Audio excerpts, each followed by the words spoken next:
Hallelujah. യേശുവേ സ്തോത്രം, യേശുവേ നന്ദി. അഭിഷേകാഗ്നിയുടെ എല്ലാ പ്രേക്ഷകർക്കും കർത്താവും രക്ഷിതാവുമായ യേശു ക്രിസ്തുവിൻ്റെ അത്ഭുത നാമത്തിൽ കൃപയും സമാധാനവും. Price the lord.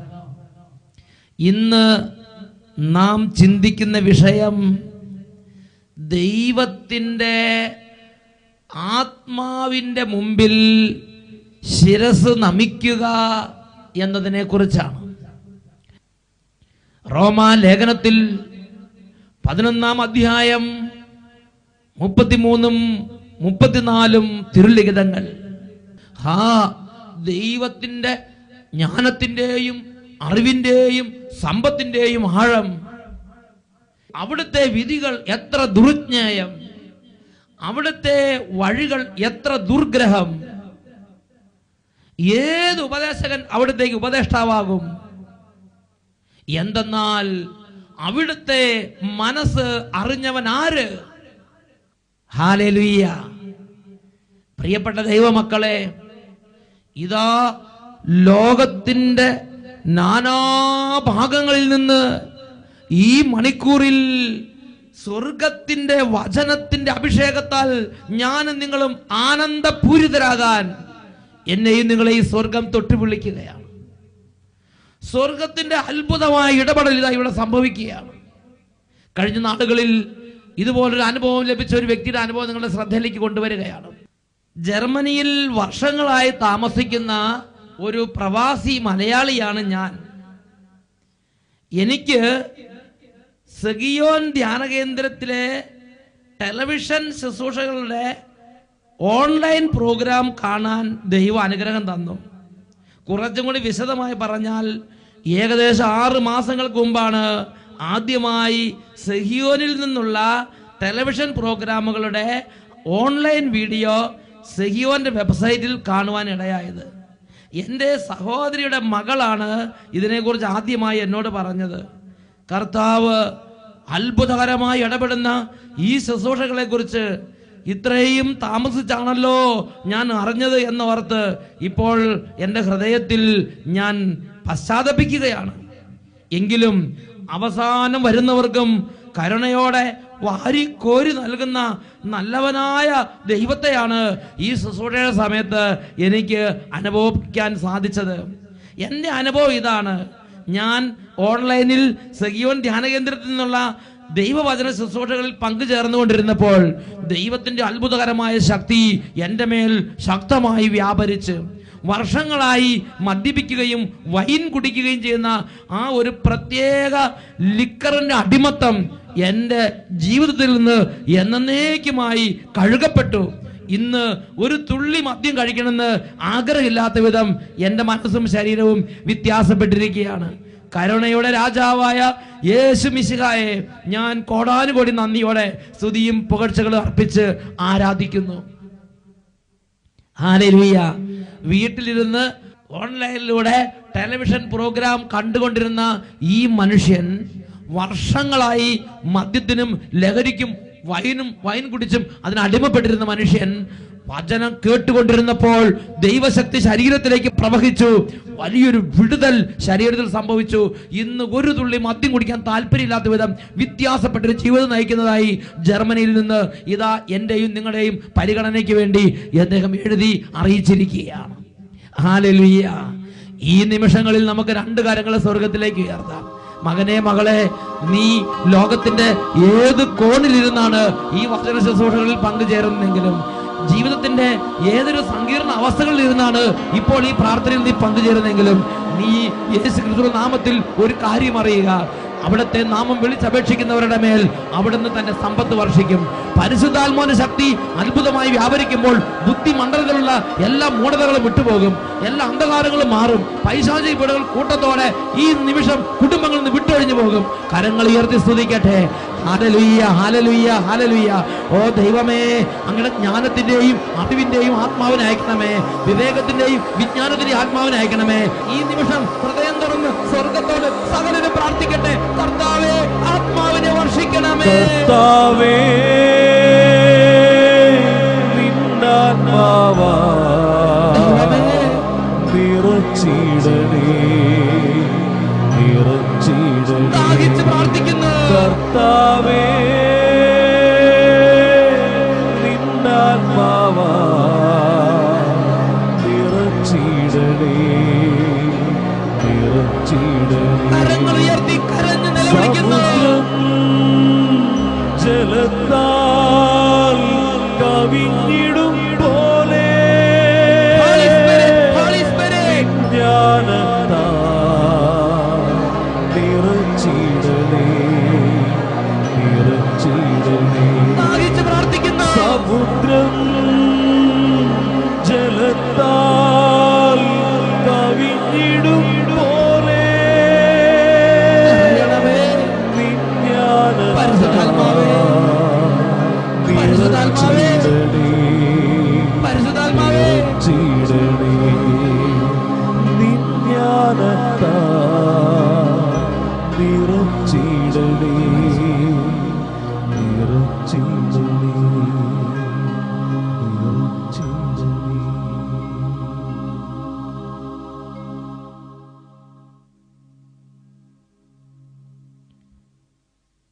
ഹല്ലേലൂയ. യേശുവേ സ്തോത്രം, യേശുവേ നന്ദി. റോമാലേഖനം 11-ാം അധ്യായം 33-ഉം 34-ഉം തിരുലിഖിതങ്ങൾ. ദൈവത്തിൻ്റെ ജ്ഞാനത്തിൻ്റെയും അറിവിൻ്റെയും സമ്പത്തിൻ്റെയും ആഴം, അവിടുത്തെ വിധികൾ എത്ര ദുർജ്ഞേയം, അവിടുത്തെ വഴികൾ എത്ര ദുർഗ്രഹം. ഹല്ലേലൂയ. പ്രിയപ്പെട്ട ദൈവമക്കളെ, ഇന്ന് അനേകം ദൈവമക്കളുടെ ജീവിതത്തിൽ ഒരു പൈശാചിക പീഡ ഇരിക്കുകയാണ്. ഞാൻ എന്തിനാണ് ഇങ്ങനെ അവിടെയും ഇവിടെയും ഓടി നടക്കുന്നത്? ഞാൻ എൻ്റെ വീട്ടിലിരിക്കും, കൺവെൻഷന് വേണ്ടിയോ ധ്യാനങ്ങൾക്ക് വേണ്ടിയോ ഞാൻ അങ്ങോട്ടും ഇങ്ങോട്ടും പോവുകയില്ല. എന്താ, എൻ്റെ വീട്ടിലും ദൈവം ഇല്ലേ? ഇങ്ങനെ ഓരോ തരത്തിലുള്ള അന്ധകാരത്തിൻ്റെ ചിന്തകൾക്ക് അടിമപ്പെട്ട് ഈ കാലഘട്ടത്തിൽ അനേകം ആത്മാക്കൾ നശിക്കുന്നുണ്ട് എന്നുള്ളത് ഒരു ദുഃഖകരമായ സത്യമാണ്. പ്രിയ ദൈവ പൈതലേ, നാം ഇതെല്ലാം ചെയ്യുന്നത് കാലഘട്ടത്തിന്റെ പ്രത്യേകത അറിഞ്ഞുകൊണ്ട് വേണം. നിദ്ര വിട്ടുണരേണ്ട മണിക്കൂറാണല്ലോ ഇത്. എന്തെന്നാൽ രക്ഷ നാം ആരും പ്രതീക്ഷിക്കുന്നതിനേക്കാൾ കൂടുതൽ അടുത്തെത്തിയിരിക്കുന്നു. ഈ കാലഘട്ടം ഒരുപാട് പ്രത്യേകതകളുള്ള ഒരു കാലഘട്ടമാണ്. ഇടത്തോട് നോക്കുമ്പോഴും വലത്തോട് നോക്കുമ്പോഴും ഒരുപാട് വചന ശുശ്രൂഷകൾ, ഒരുപാട് കൺവെൻഷനുകൾ, ഒരുപാട് ധ്യാനങ്ങൾ, ഒരുപാട് ധ്യാന കേന്ദ്രങ്ങൾ, ആത്മീയ ശുശ്രൂഷകൾ, ടെലിവിഷനിലൂടെയുള്ള വചന പ്രഘോഷണങ്ങൾ, ടെലിവിഷനിലുള്ള ആത്മീയ വിരുന്നുകൾ, ഇതെല്ലാം സ്വർഗം നമുക്ക് വേണ്ടി ഈ കാലഘട്ടത്തിൽ മുമ്പ് ഒരിക്കലും ഇല്ലാത്ത വിധം ഇന്ന് ഒരുക്കി എൻ്റെയും നിങ്ങളുടെയും കൺമുമ്പിൽ, എൻ്റെയും നിങ്ങളുടെയും കാതുകളിൽ എത്തിച്ചിരിക്കുകയാണ്. ഇന്ന് ഞാനും നിങ്ങളും സ്വർഗം എനിക്ക് നിങ്ങൾക്ക് വേണ്ടി ഒരുക്കുന്ന ഈ കാര്യങ്ങളോട് എന്ത് മനോഭാവമാണ് പുലർത്തുന്നത്? ഗൗരവമുള്ളൊരു വിഷയമാണിത്. പ്രിയപ്പെട്ട ദൈവ പൈതലേ, എനിക്കും നിങ്ങൾക്കും മനസ്സിലാകുന്ന വഴികളിലൂടെയാണ് ദൈവം പ്രവർത്തിച്ചുകൊണ്ട് വരുന്നത് എന്ന് ചിന്തിക്കരുത്. മനുഷ്യബുദ്ധിക്ക് അഗ്രാഹ്യമായ വിധത്തിൽ എന്റെയും നിങ്ങളുടെ ജീവിതത്തിൽ രക്ഷ കൊണ്ടുവരാൻ ദൈവത്തിന് കഴിയും. ഞാനൊരു ഉദാഹരണം നിങ്ങളോട് പറയാം. 2011 ജനുവരി മാസത്തിൽ കൂനമ്മാവ് ദേശത്ത് വെച്ച് അട്ടപ്പാടി സെഗിയോൻ ധ്യാന കേന്ദ്രം നടത്തിയ ബൈബിൾ കൺവെൻഷനിൽ പങ്കുചേർന്ന ഒരു ദൈവ പൈതൽ സെഗിയോൻ ധ്യാന കേന്ദ്രത്തിൽ ചേർന്നു. 2011 ഫെബ്രുവരി മാസത്തിലെ ആദ്യ വെള്ളിയാഴ്ച 10,000-കണക്കിന് ആളുകൾ തടിച്ചുകൂടുമ്പോൾ ഈ മനുഷ്യൻ സ്റ്റേജിലേക്ക് വന്നു. എന്നിട്ട് ആ വ്യക്തിയുടെ അനുഭവം ഈ 10,000-ങ്ങളോട് പങ്കുവെക്കുന്നത് അച്ഛൻ ശ്രദ്ധിച്ചു. ആ മനുഷ്യൻ പറയുകയാണ്, കഴിഞ്ഞ 18 വർഷമായി ഈ മനുഷ്യന്റെ കണ്ണിൽ തിമിരം ബാധിച്ച് കണ്ണട വെച്ച് കണ്ണട ഉണ്ടെങ്കിൽ മാത്രമേ മുഴുത്ത അക്ഷരങ്ങൾ വായിക്കാൻ കഴിയുമായിരുന്നുള്ളൂ. ചെറിയ അക്ഷരങ്ങളും. കാഴ്ച ശക്തി മൂടിപ്പോയ ഒരു മനുഷ്യനായിരുന്നു അദ്ദേഹം. കഴിഞ്ഞ 18 വർഷമായി ഇതായിരുന്നു അദ്ദേഹത്തിന്റെ സ്ഥിതി. ഇദ്ദേഹവും ഇദ്ദേഹത്തിന്റെ ഭാര്യയും ഒരുമിച്ചിരുന്ന് കൂനമാവ് കൺവെൻഷനിൽ വചനം ശ്രവിച്ചുകൊണ്ടിരിക്കുകയാണ്.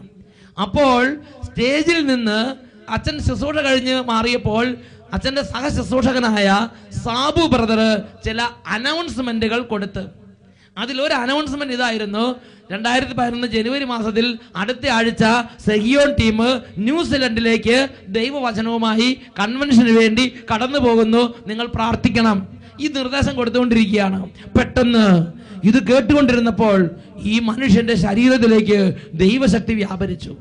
ഈ മനുഷ്യന്റെ കണ്ണുകൾ തുറക്കപ്പെട്ട് ഈ മനുഷ്യൻ ഭാര്യയോട് പറഞ്ഞു, ആ പേപ്പർ, ആ കുഞ്ഞക്ഷരത്തിൽ എഴുതിയ പേപ്പർ എടുക്കാൻ പറഞ്ഞു. പേപ്പർ എടുത്ത് വായിച്ചു നോക്കുമ്പോൾ കണ്ണടയില്ലാതെ സുഖമായിട്ട് അദ്ദേഹത്തിന് വായിക്കാം. 18 വർഷമായി ഈ തിമിര രോഗത്തിൽ അല്ലെങ്കിൽ കാഴ്ചശക്തി മങ്ങിപ്പോയ രോഗത്തിൽ ക്ലേശിച്ച് കണ്ണട വെച്ച് മാത്രം വായിച്ചിരുന്ന ഈ മനുഷ്യൻ ഒരു നിർദ്ദേശം സ്റ്റേജിൽ നിന്ന് കൊടുത്തുകൊണ്ടിരുന്നപ്പോൾ അത് കേട്ടുകൊണ്ടിരുന്ന സമയത്ത് അദ്ദേഹത്തിന് മേൽ ദൈവശക്തി വ്യാപരിച്ചു, വലിയ വിടുതൽ ഉണ്ടായി എന്ന് അദ്ദേഹം സാക്ഷ്യപ്പെടുത്തുകയാണ്. എന്നെ അത്ഭുതപ്പെടുത്തിയ കാര്യം അദ്ദേഹം പറയുകയാണ്, പിന്നീട് പിറ്റേ ദിവസം മുതൽ അദ്ദേഹം വെളുപ്പിന് എഴുന്നേറ്റ് ദേവാലയത്തിലേക്ക് പോയി വിശുദ്ധ കുർബാനയിൽ പങ്കെടുക്കാൻ തുടങ്ങി. അദ്ദേഹത്തിന് ഒരു പ്രത്യേക ഹീലിംഗ് കിട്ടി.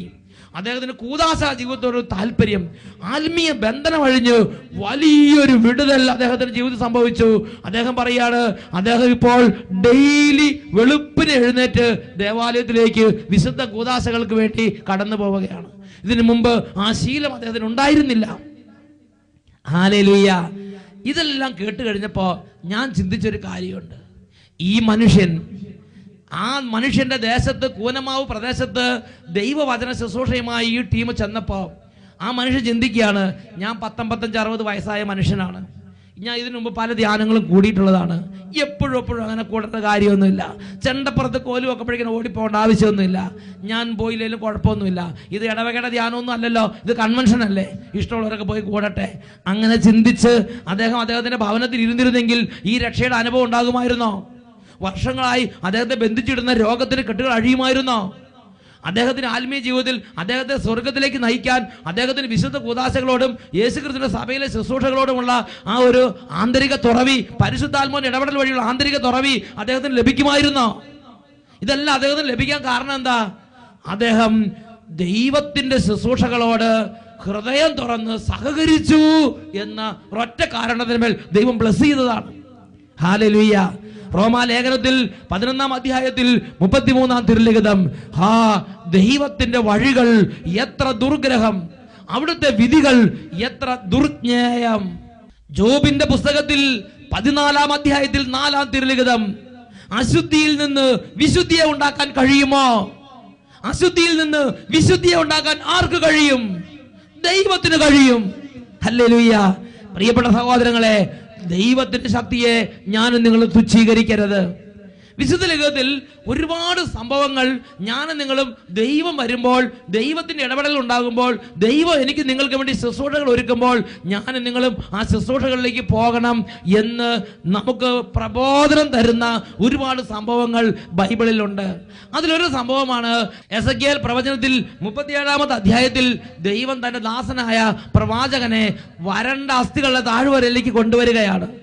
എന്നിട്ട് ഈ അസ്ഥികളോട് കൽപ്പിക്കാൻ ദൈവം പറഞ്ഞു. പ്രവാചകൻ ദൈവത്തിന്റെ വചനം കൽപ്പിച്ചു.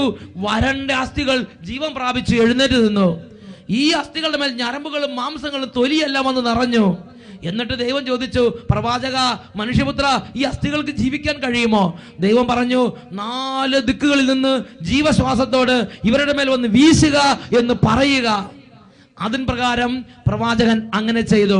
എസെക്കിയേൽ പ്രവചനത്തിൽ 37-ാം അധ്യായം 9-ഉം 10-ഉം തിരുലിഖിതങ്ങൾ, അവിടുന്ന് എന്നോട് അരുളി ചെയ്തു, മനുഷ്യപുത്ര, ജീവശ്വാസത്തോട് പ്രവചിക്കുക, 4 വായുക്കളിൽ നിന്ന് വന്ന് ഈ നിഹതന്മാരുടെ മേൽ വന്ന് വീശുക, അവർക്ക് ജീവൻ ഉണ്ടാകട്ടെ. അവിടുന്ന് കൽപ്പിച്ചതുപോലെ ഞാൻ പ്രവർത്തിച്ചു. അപ്പോൾ 4 വായുക്കളിൽ വന്ന് ജീവശ്വാസം അവരുടെ മേൽ പ്രവേശിച്ചു. ഒരു സൈന്യം പോലെ അവർ എഴുന്നേറ്റ് നിന്നു. പ്രിയപ്പെട്ട ദൈവമക്കളെ, തുടർന്ന് വചനം പഠിപ്പിക്കുകയാണ്, ഇസ്രായേൽ ഭവനമാണ് ഈ വരണ്ട അസ്ഥികൾ. ഇസ്രായേൽ ഭവനമാണ് ഈ വരണ്ട അസ്ഥികൾ. ആത്മീയത നഷ്ടപ്പെട്ട്, ദൈവാനുഭവം നഷ്ടപ്പെട്ട്, ദൈവത്തിന്റെ സ്നേഹത്തിന്റെ ഊഷ്മളത നഷ്ടപ്പെട്ട്, ഹൃദയത്തിന്റെ ആ മാധുര്യമെല്ലാം നഷ്ടപ്പെട്ട്, ജീവിതത്തിന്റെ നന്മ നഷ്ടപ്പെട്ട്, വെറും വരണ്ട അസ്ഥികളെ പോലെ മൂകരും ശൂന്യരുമായൊരു അവസ്ഥയിൽ ജീവിക്കുമ്പോൾ അതിനൊരു പരിഹാരമായി വിശുദ്ധ ലിഖിതത്തിൽ ദൈവം എന്താണ് പറഞ്ഞു കൊടുക്കുന്നത്? ദൈവം തൻ്റെ പ്രവാചകനെ ആ സമൂഹത്തിന് നടുവിലേക്ക് കൊണ്ടുവന്നിട്ട് ദൈവം തൻ്റെ പ്രവാചകൻ വഴി സ്വർഗത്തിന്റെ അനുഗ്രഹം ആ സമൂഹത്തിന്റെ മേൽ പ്രഖ്യാപിക്കുന്ന ഒരു ദൃശ്യം കാണിച്ചു കൊടുക്കുകയാണ്. ദൈവം സ്വർഗത്തിന്റെ അനുഗ്രഹം പ്രഖ്യാപിക്കുമ്പോൾ ആ സമൂഹം മുഴുവൻ എഴുന്നേറ്റ് നിന്ന് ജീവശ്വാസം വെച്ച് ഒരു സൈന്യം പോലെ ചലിക്കാൻ തുടങ്ങി. ആത്മീയത നഷ്ടപ്പെട്ട്, ഉണർവ് നഷ്ടപ്പെട്ട്, വിശുദ്ധി നഷ്ടപ്പെട്ട്, വിശ്വാസം നഷ്ടപ്പെട്ട്, തീഷ്ണത നഷ്ടപ്പെട്ട്, ദൈവിക നന്മകളെല്ലാം നഷ്ടപ്പെട്ട ഒരു ദേശമാണ് ഞാൻ നിങ്ങൾ വസിക്കുന്ന ദേശമെങ്കിൽ പോലും ആ ദേശത്തിന്റെ വിടുതലിന് വേണ്ടി ദൈവത്തിനൊരു പദ്ധതിയുണ്ട്. തന്റെ ദാസന്മാർ വഴി, തന്റെ പ്രവാചകന്മാർ വഴി ആ ദേശത്തിന് മേൽ ദൈവാനുഗ്രഹം പ്രഖ്യാപിക്കുമ്പോൾ ആ ദേശം വീണ്ടും തളിർക്കും.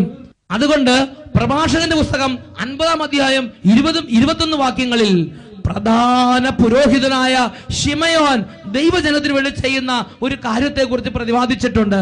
കർത്താവിന്റെ നാമത്തെ മഹത്വപ്പെടുത്തുന്നതിനും അവിടുത്തെ അനുഗ്രഹം പ്രഖ്യാപിക്കുന്നതിനും വേണ്ടി ശിമയോൻ ഇറങ്ങി വന്ന് ഇസ്രായേൽ മക്കളുടെ മേൽ കൈകൾ ഉയർത്തി. കർത്താവിന്റെ അനുഗ്രഹം പ്രഖ്യാപിക്കുന്നതിനും കർത്താവിന്റെ നാമത്തെ മഹത്വപ്പെടുത്തുന്നതിനും വേണ്ടി പ്രധാന പുരോഹിതനായ ശിമയോൻ ഇറങ്ങി വന്ന് ജനത്തിന്റെ മേൽ കൈകൾ ഉയർത്തി. ഒരു ശുശ്രൂഷയ്ക്ക് വേണ്ടി കൈകൾ ഉയർത്തി, അനുഗ്രഹം പ്രഖ്യാപിക്കുന്നതിന് വേണ്ടി കൈകൾ ഉയർത്തി, വചനം പ്രഖ്യാപിക്കുന്നതിന് കൈകൾ ഉയർത്തി, സ്വർഗത്തിന്റെ ദൂത് പ്രഖ്യാപിക്കുന്നതിന് വേണ്ടി കൈകൾ ഉയർത്തി. ജനം എന്ത് ചെയ്തു? 21-ാം വാക്യത്തിൽ പഠിപ്പിച്ചിരിക്കുകയാണ്. അത്യുന്നതന്റെ ആശീർവാദം സ്വീകരിക്കാൻ വേണ്ടി ജനം വീണ്ടും കുമ്പിട്ടു.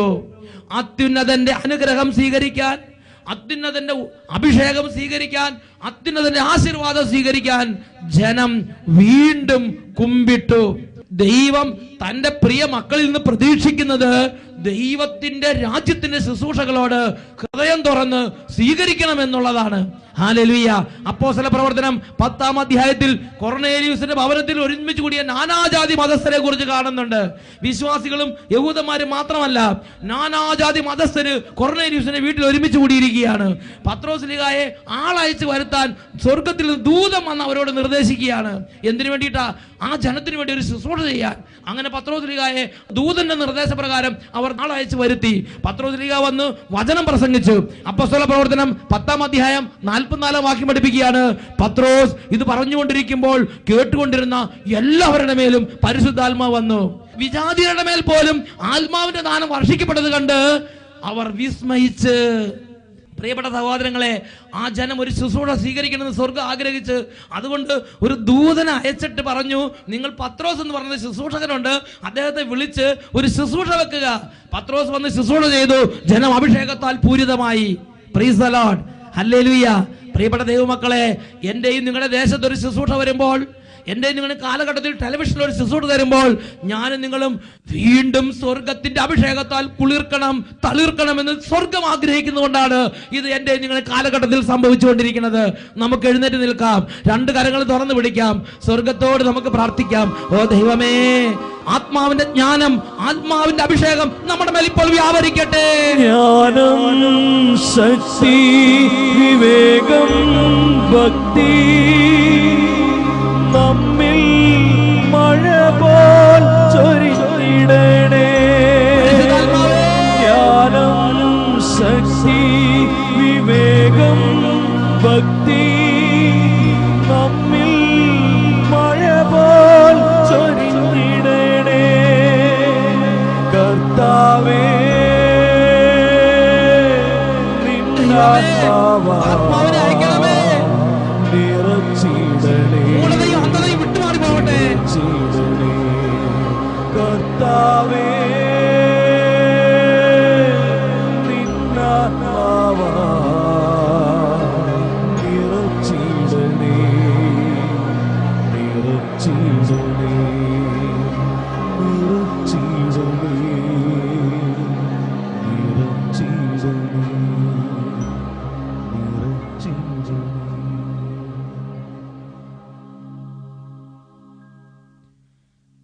ഹല്ലേലൂയ. യേശുവേ സ്തോത്രം, യേശുവേ നന്ദി. ദൈവത്തിൻ്റെ വഴികൾ എത്ര ദുർഗ്രഹം, ദൈവത്തിൻ്റെ വിധികൾ എത്ര ദുർജ്ഞേയം.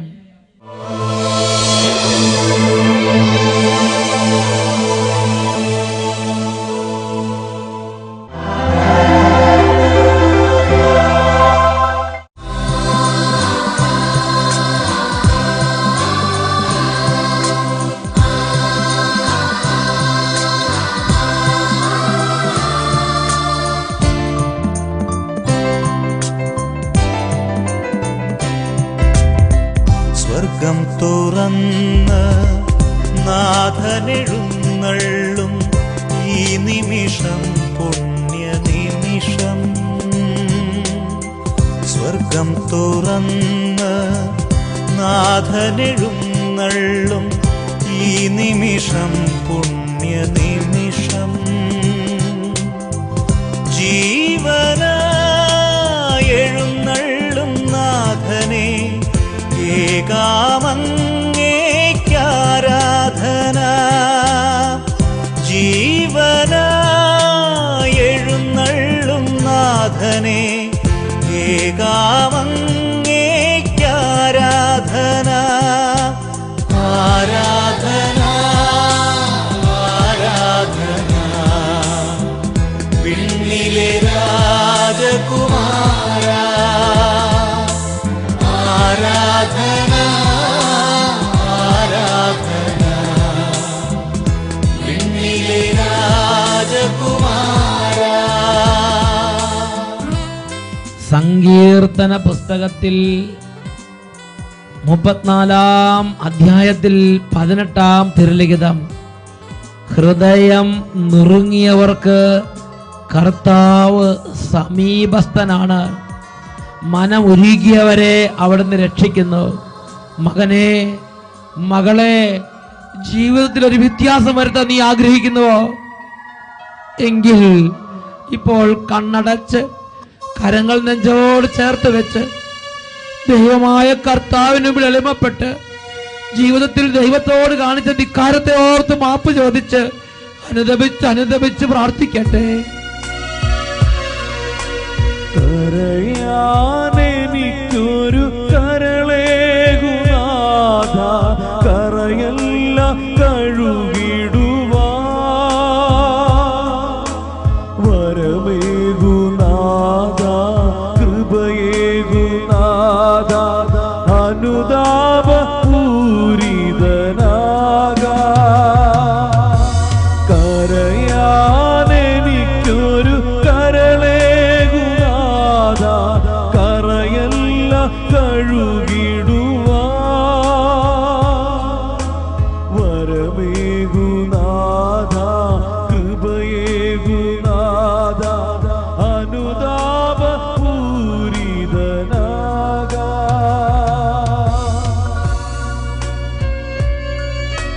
സ്പർശിക്കണമേ കർത്താവേ, ഹൃദയങ്ങളെ തൊടണമേ ദൈവമേ.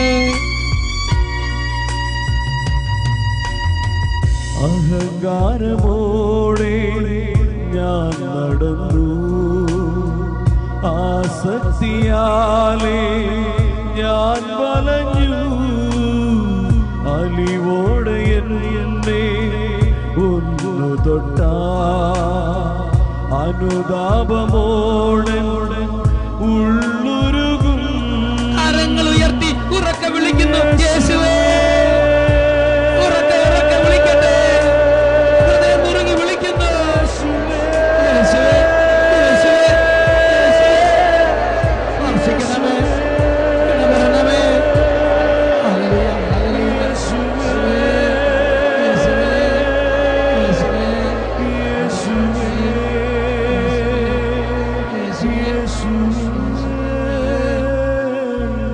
യേശുവേ. പ്രാർത്ഥിക്കുന്നു.